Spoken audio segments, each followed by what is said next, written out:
Welcome back. Well, yes, as you may have seen there, we are joined now by His Excellency David Umahi, Governor of Ebonyi State and the Chairman, Southeast Governors Forum. Good morning, Your Excellency. Thank you for joining us today on the program.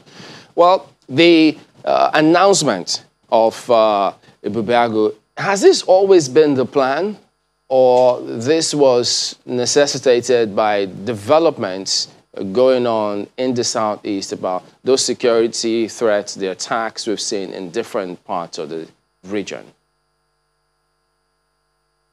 Good morning, Chamberlain.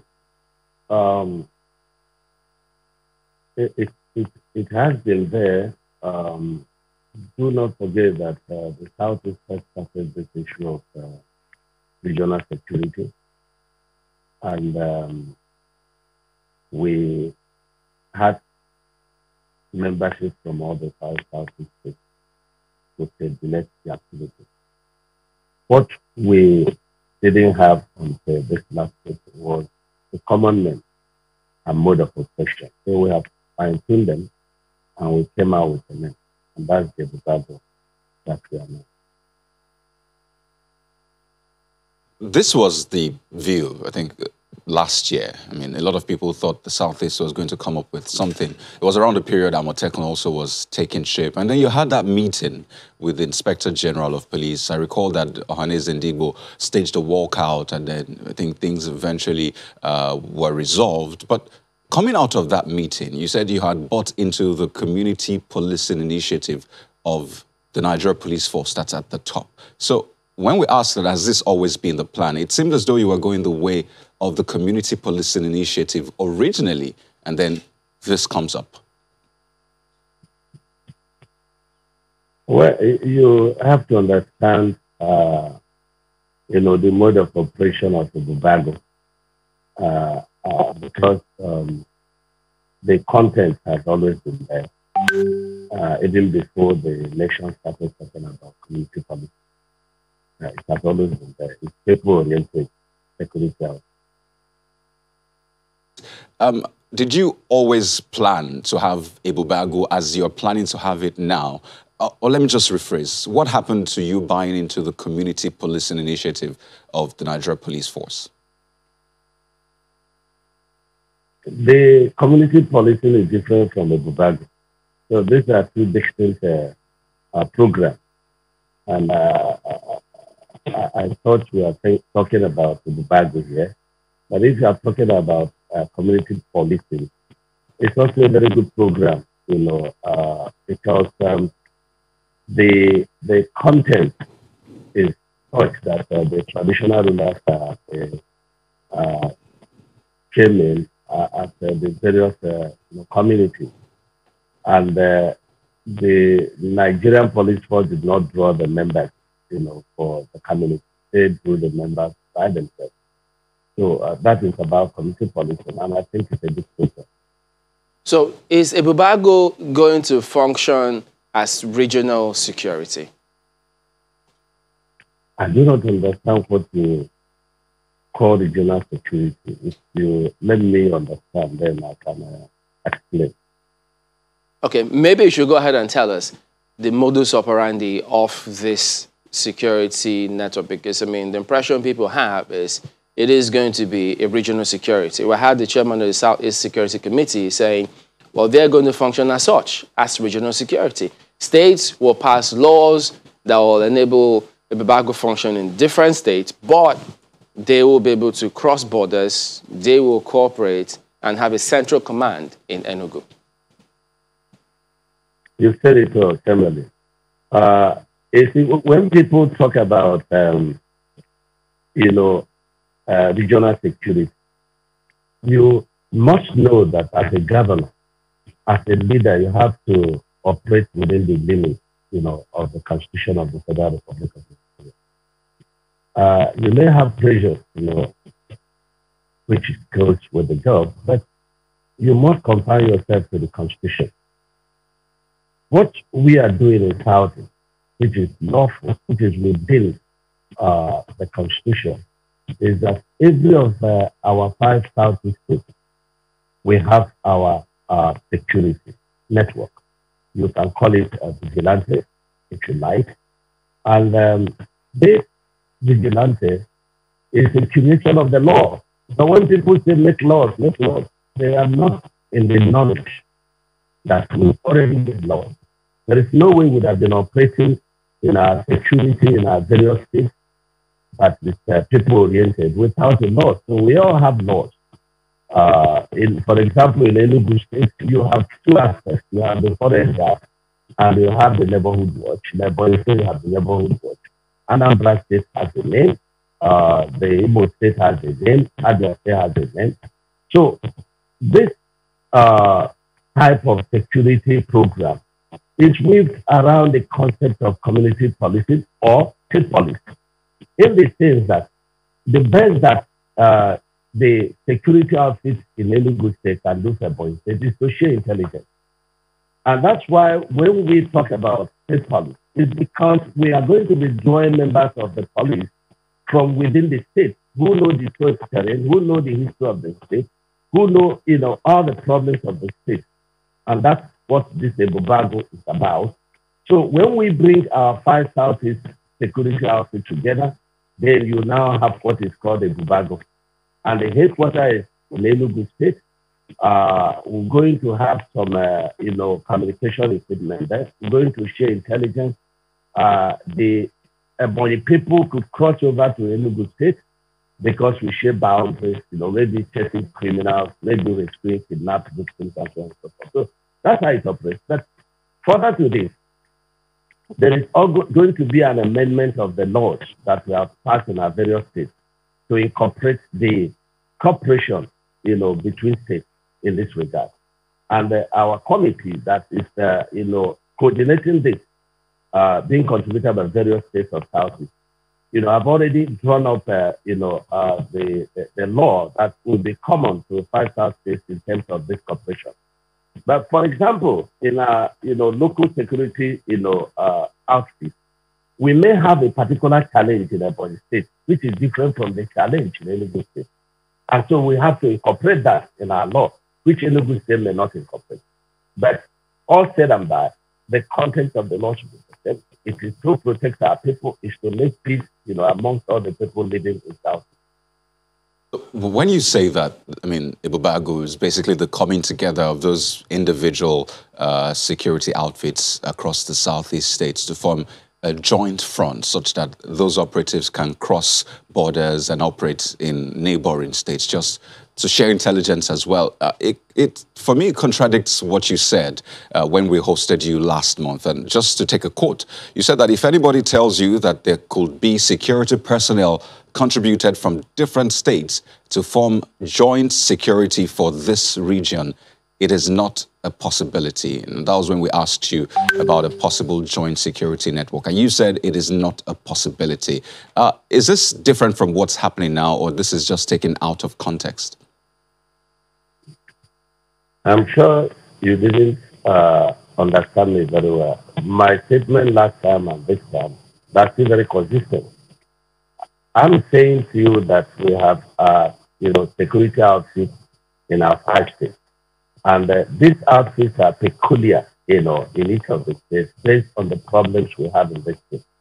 Like that, we have, intelligence sharing, we have, coordinating units, we have our headquarters in Enugu, we have our communication gadgets there. And that while tracking criminals, that the Ebonyi security outfit could cross over to Enugu State because we share boundaries, for example, to track down criminals. It has not, it doesn't go to say that we are contributing a force to Enugu State, to fight crime. No, but we are cooperating in terms of intelligence sharing. We can also cross over to chase criminals, or to rescue kidnapped victims. So that's the explanation. This has been ongoing. I'm sure you may have seen that debate. So just to clear the air once more, is this a joint security outfit? Because that's the term used to form a joint security for the region. You said it is not a possibility. So is this joint in that context? I do not understand whether it's joint or it's not joint. We have a program, we've defined how this program operates, and the most important thing is to secure the lives of our people and to act within the context of the Constitution. In that meeting with other Southeast governors, in the communique you issued, you actually used the term to coordinate and monitor the implementation of the Southeast Joint Security Platform. So you use the term joint. And you use that same term joint. So that's the term I'm talking about, the joint that you used. At what state is it disjointed? Because when you share intelligence, it's joint. When you meet together to, outline your programs, it's joint. When you have a common, leadership, it's joint. It's not totally, people believe that it's only when we have, let's say every state contributes 1,000 personnel to Ebonyi State, and then we have our a kind of barracks there. That's the kind of thing people think. But it's not possible within the context of the Constitution. And it's also not feasible in the sense that the man from Ebonyi State will not understand the terrain and the problems in Ebonyi State. So the best bet is to share intelligence. And the best bet is to also allow, for example, Ebonyi State to cross over to the border, without any molestation or violation of, the laws of the state, to track down criminals and so on and so forth. So this joint thing is being misunderstood. Excellency, will there be joint funding too on this one? The most important thing is that they will be funded. Definitely, our headquarters in Enugu must be jointly funded. Your Excellency, one of the things that's also contained in the communique that you released is, item 11, again, I go there. So let me hear from you, since you were the one who spoke on behalf of your colleagues.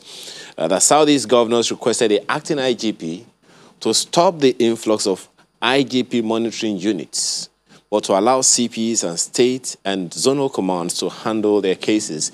It would seem like this is saying that Southeast governors are not likely or willing or fully interested in cooperating with the IGP's community policing strategy.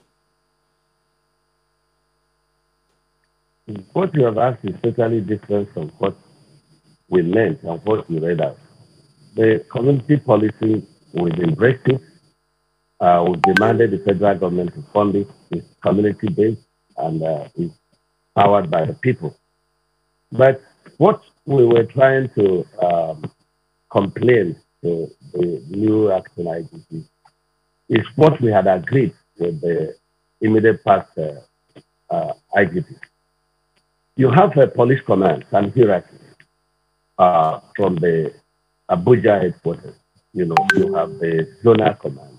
You have the headquarters at the state level. You have the the senatorial area command.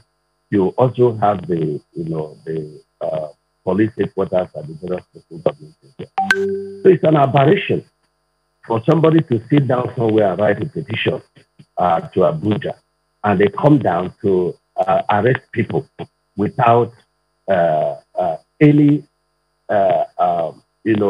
first hand being the matter being tried by the local police headquarters, the area command, the state police, what is the need of having all this command if you can just come straight? And we found so much of that, and that's how the Igwe in Enugu State was killed. The matter is still being investigated. The governor is very angry. The people are very angry. So we are saying that this should stop. Allow the matters to be referred, from bottom to top. The police even come all the way from Abuja to arrest people because of land cases. They have no business with that. And we are saying, as chief security officers, the governor, if you want a matter to be referred to Abuja, or Abuja is coming to arrest people, can you let the governors know about it? Because these days, criminals are putting on police uniforms, army uniforms. Anything can happen. You tell us, oh, these people come and they take permission from the state. Supposing people also prove that they are taking position from the state and get our people killed on the way. So I think things should be rightly done. That's exactly what we are insisting. Excellency, does that in any way suggest that the arrangement that the police had been working with along the line that you have talked about now, does that in any way suggest that it is not functional or effective enough to secure the lives and property of the people in the state, as far as the police is concerned? It's very wrong. It's very, very wrong. And it must be looked into. I do not see why somebody will write a petition, or somebody has a case in the state and he will write to Abuja. The case has not been tried, at the point of, the location of committing the crime, and the person will write to Abuja. Abuja will get interested and will say the case file transferred. Or somebody sits somewhere and say trade to life and we write Abuja. It's all the departments in Abuja. Most of them are also in the state and in the zones. So this thing must stop. We have to give respect to our citizens and give respect to our profession. This is very important. If Abuja police headquarters, if they want to abolish the state police command and the other commands, down the line, they should do that. But we are very tired, in a matter that has procedures and due process, and then somebody will just sit down somewhere, right, and then the matter is truncated. It's very wrong. Well, Your Excellency, we know that state governors like yourself have done a lot over the years to support the police system with funds and all of that. How is that going to affect the funding of the Ebube Agu security outfit in the southeast? The word is management. We will be managing. It's quite very taxing. The states are, badly challenged. We fund all kinds of things to keep our people alive. So insecurity is a priority to us, and it should be to all the states.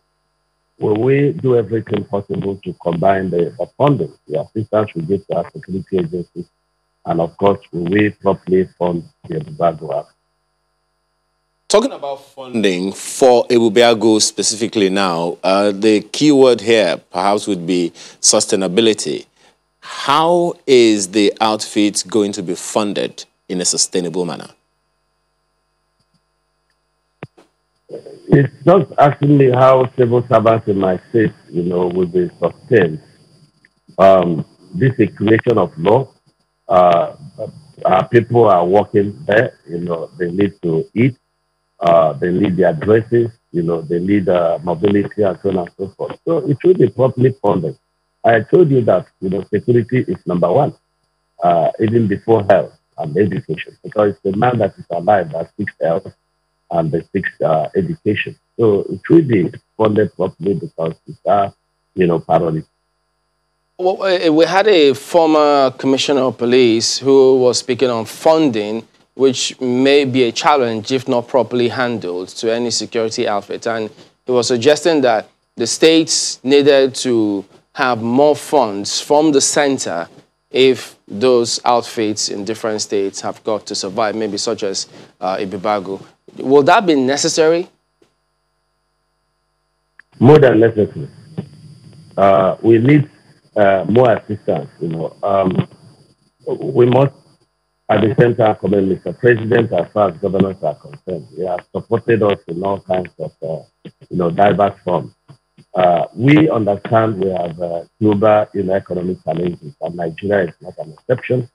But we continue to insist that whatever available resources, at the center should also be, used to assist the states. The states are, going quite a lot of challenges, and I must say it. Talk about getting more funding from the center perhaps will lead us to this next question. I mean, over time, we've seen you meet with the former IGP on security, the Southwest security plans, the community police.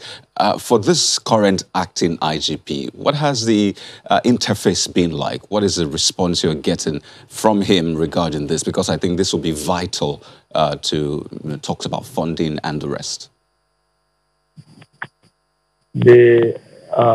Even though we've had a relationship on a personal ground and official ground with the IG, we've not really met with the acting IGP, so we can't talk about this answering your question. He was represented by the IG, from Southeast in our meeting. And so we'll not be able to say exactly what is on his mind, what he thinks. All right, Your Excellency, we'll go to break now, but we'll come back and take up some other matters in just a moment. Please join us again.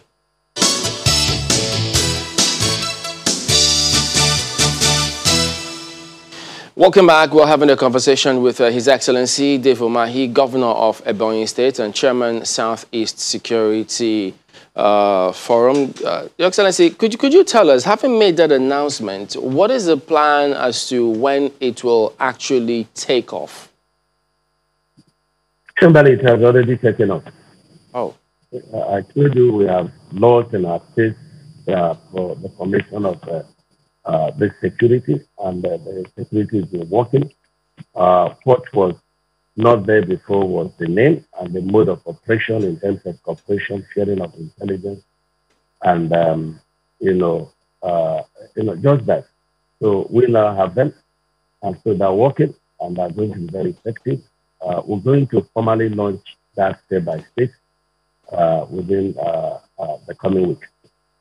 So will there be recruitment of men for this, or you're going to rely on the vigilante groups you already have across the states?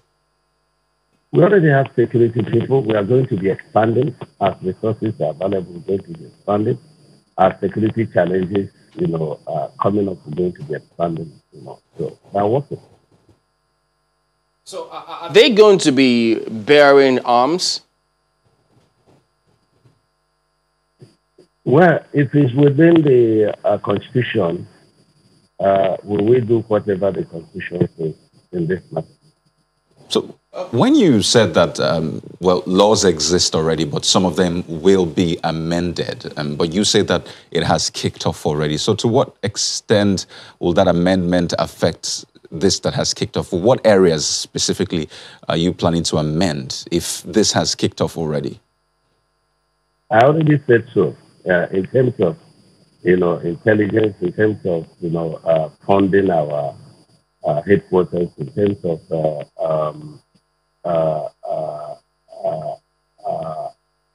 ability or the freedom of one state to cross over to the other states along the border, to track down criminals or to protect the state. So these are the amendments we foresee that will happen.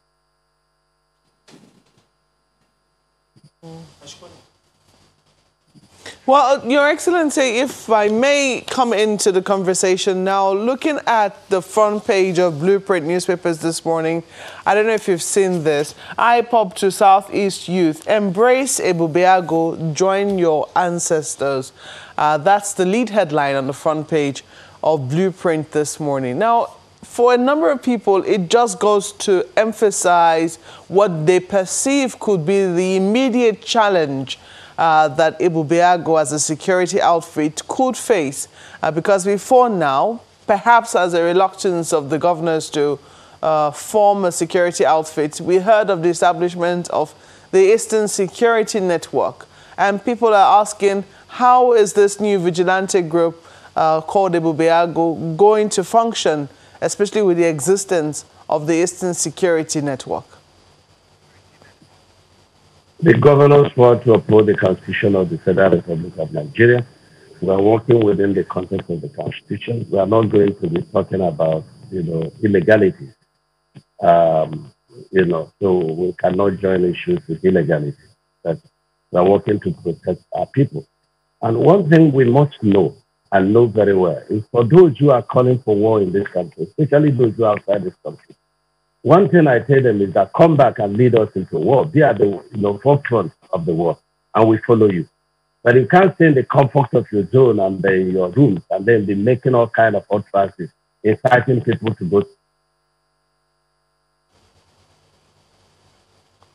Yeah.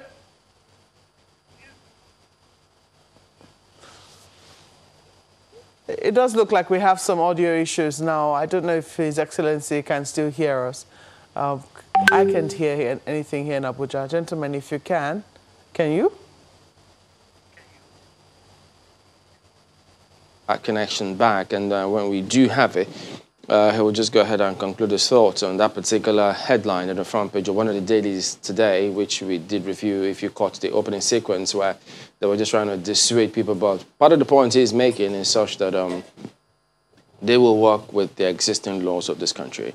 And he's suggesting that there are several persons who are living outside the shores of this country who are goading other people to war. So he's saying, well, you have to be here first.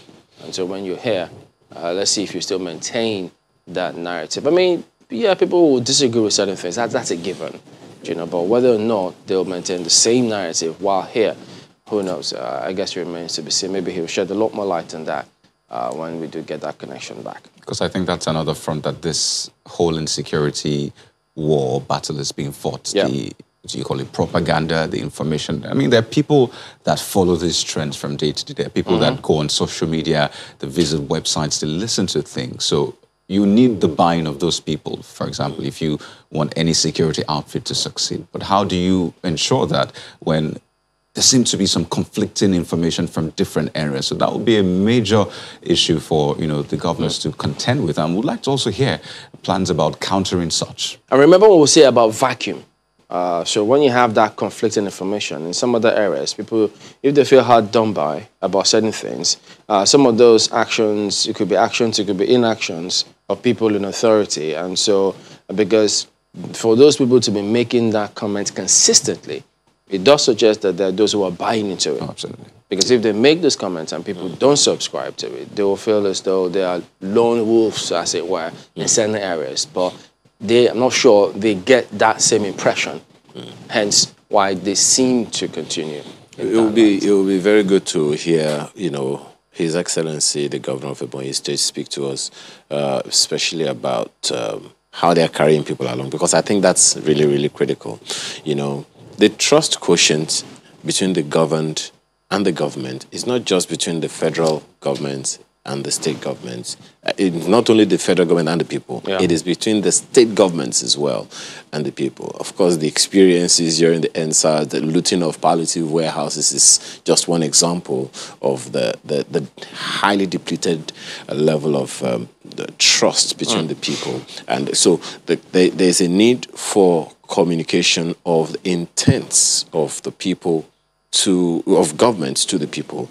And not just to make an announcement, because it is one thing to announce that we're going to do this. It's another thing altogether to see those things being done, just like justice. You know, when we also focused on this matter a couple of days ago, remember when we asked about, we're still working to get Excellency back. Okay, well, I understand it's back, so let me just rephrase Marquez's question. Your Excellency, could you go ahead and conclude your thoughts about, you were talking about how you're working within the confines of the law, and that you were not going to subscribe to illegality. Could you continue on that?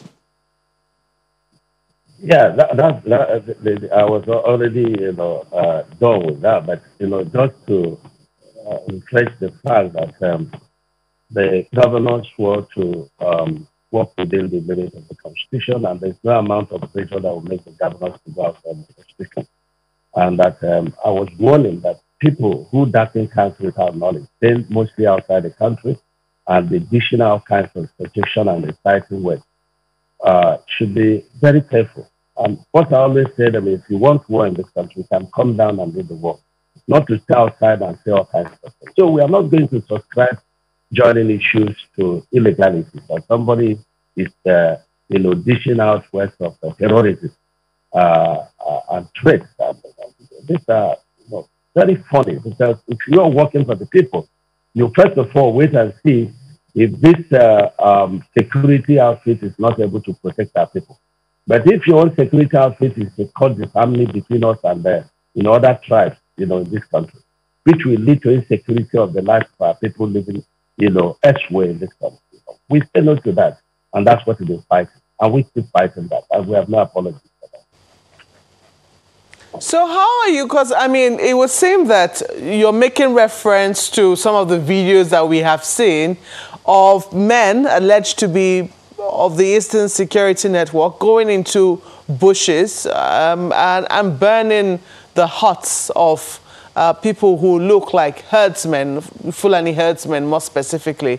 Now, for some people, it's a bit tricky because in many parts of the country, a number of these regional security outfits started as a result of incursion, perceived incursion from other parts, maybe not of the country, but maybe from outside of the country as well, causing problems in their villages. So you heard a governor saying we're going to, people should leave the forests. Now, we saw some movement in the southeast about that same period, but nothing came out of it. And then we saw Insecurity Network, and then we saw some of these videos spring up online. Now you have formed Ebube Agu alongside your fellow governors in the southeast. And there are questions as to how are you going to be able to manage, especially now that because of the vacuum, there was Eastern Security Network. It seems to be doing something there which potentially could cause trouble from what you have said. And then you have that, and then you now have Ebube Agu. How is all of this going to work, especially with what has also happened in your own state of Ebonyi, where people have lost their lives as a result of foreign incursion into communities? I think this kind of feeling is what is, giving life to some of this illegality. For example, I saw that video in Umahi State, and where there is conflict, it is not resolved by conflict. This is very important. If the farmers had that conflict, which we agree that is in Southeast, but it's not only in Southeast, it's all over the country. And so we do not allow people to take laws into their hands by killing, cows and killing people. But I have to tell you that the header farmers crisis, they're not the only security challenges we have in Southeast. We have the issue of, kidnappers. And of late, we have bandits that are now doing a lot of evil and saying that they are, Eastern Security Network.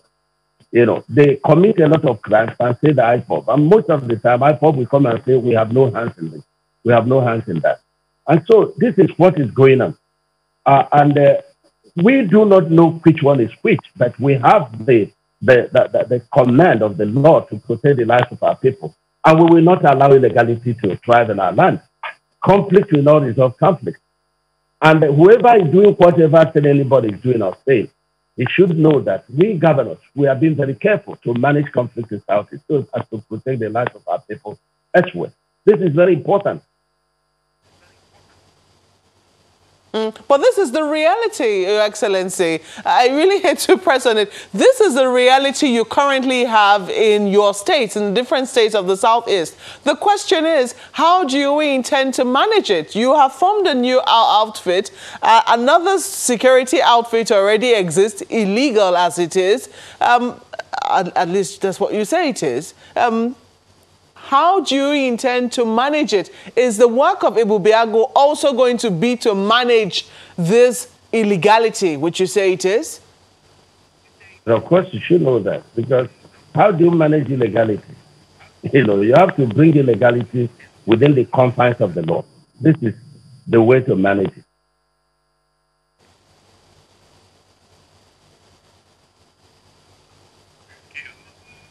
Well, so in clear terms, if I get you very clearly, the Ebube Agu has been formed to combat the Eastern Security Network as well as other crimes. That may be your opinion, but that is not our opinion. Ebube Agu is to protect the lives and properties of everyone living within Southeast.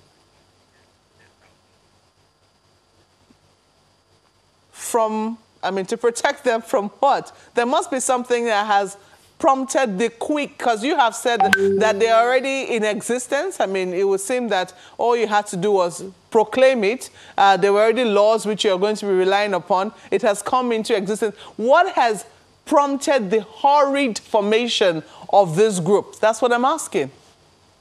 It was never done in a hurry. With the first in the entire nation to start, security outfits. And I told you that we did this, and in our various states we have laws, and they have been operating.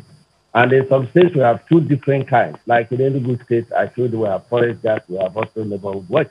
In Ebonyi State we have neighborhood watch, and they've been working, and they're working very well. And so what we didn't have which the committee we put up together, have been working on, is a name and mode of operation and mode of cooperation, and of course a common funding for the programs that is placed at Enugu as our headquarters. That is what is not there, and that's what we're going to amend our constitution to accommodate. What is the thinking about how to ensure that it's not hijacked by politicians? Because, I mean, you will leave office at some point. All the governors in the Southeast will be out of office. What's that thinking such that it stays as it is informed? Everyone has to operate within the limits of the law that is in place. So this is, the only, limitations, of what we can call, check and balances to ensure that it's not, taken over by politicians. The issues that perhaps Your Excellency might want to take on along with your colleagues is that of ownership by the various communities. Because just on Twitter now, Olagunji Oladele, for instance, is saying that, that all that he has heard so far doesn't help inspire confidence.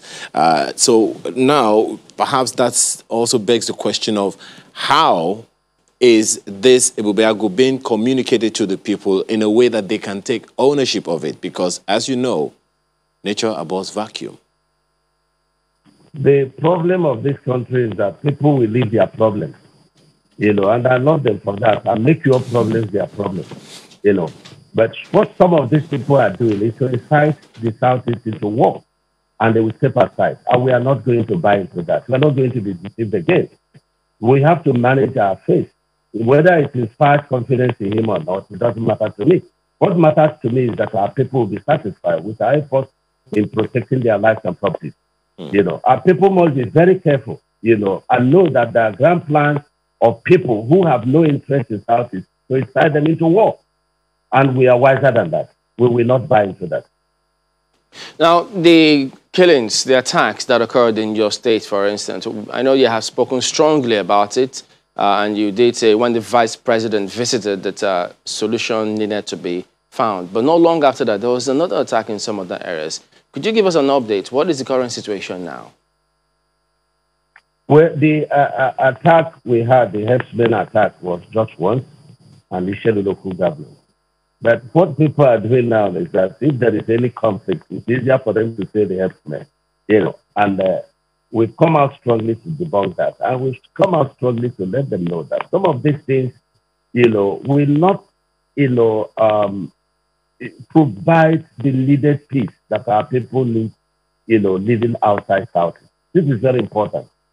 We have a conflict in our local government, which is a communal, conflict between two brothers.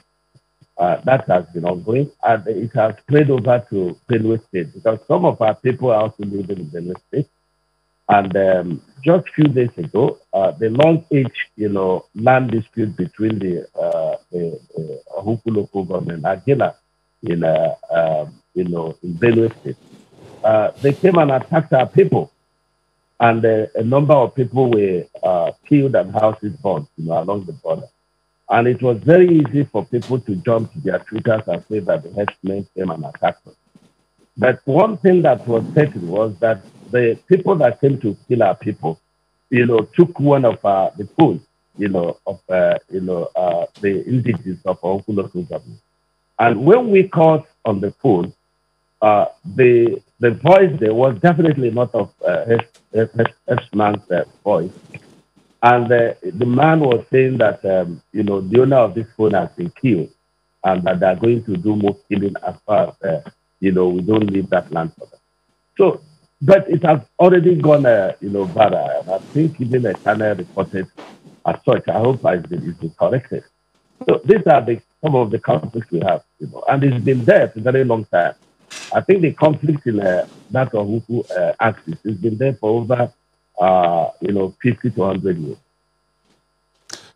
So with this latest attack, which came just after the meeting you had with other Southeast governors announcing the commencement of Ebube Agu, which you say has commenced already, in the context of that, we've had an attack. And I mean, Ebube Agu is meant to be a game changer for security in the region, especially in Ebonyi State. So, I mean, we've had an attack. So how much of a game changer will Ebube Agu be? In what way could Ebube Agu have, maybe prevented such attack? What will the operationalization of Ebube Agu look like?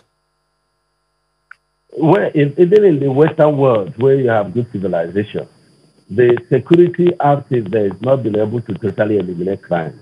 It will always be there because, crime can be eliminated if you have one man, one security personnel. This is very important. But the important thing is that for that troubled zone, we have deployed security and they will deploy the Ebube Agu there. And we are going to, ensure that such attacks does not happen. And we identify the flashpoints so that we deploy, people there. And for example, that axis, I'm going to be recommending to the Nigerian police a joint effort to build a kind of camp within that forest, which is the buffer zone, and so that, future attacks will be prevented. We're also going to be deploying Ebube Agu there to be permanent, within that location. These are the kind of things we're doing.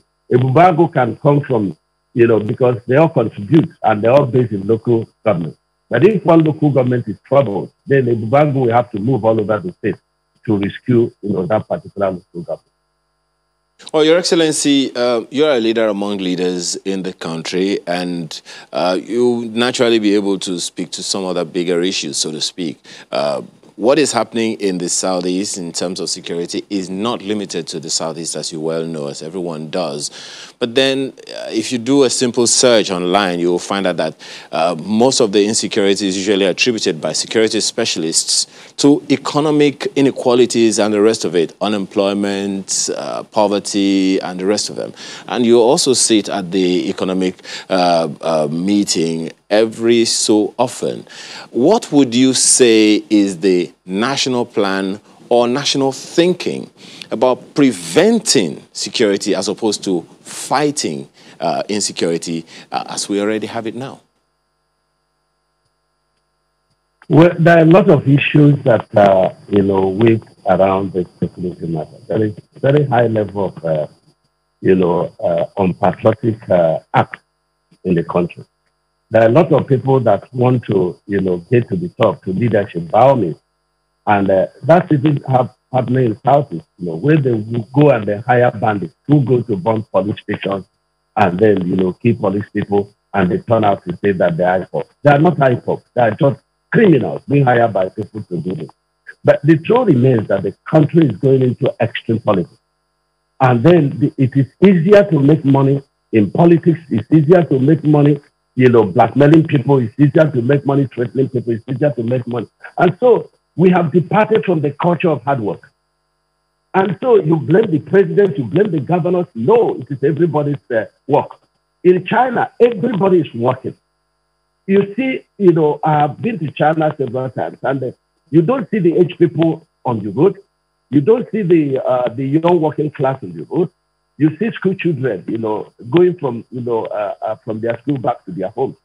So it is important that we depart from this culture of extreme politics and do everything by all means to get to leadership when you don't even have anything to offer. You just want to be a leader, want to be this or that, because there is money there.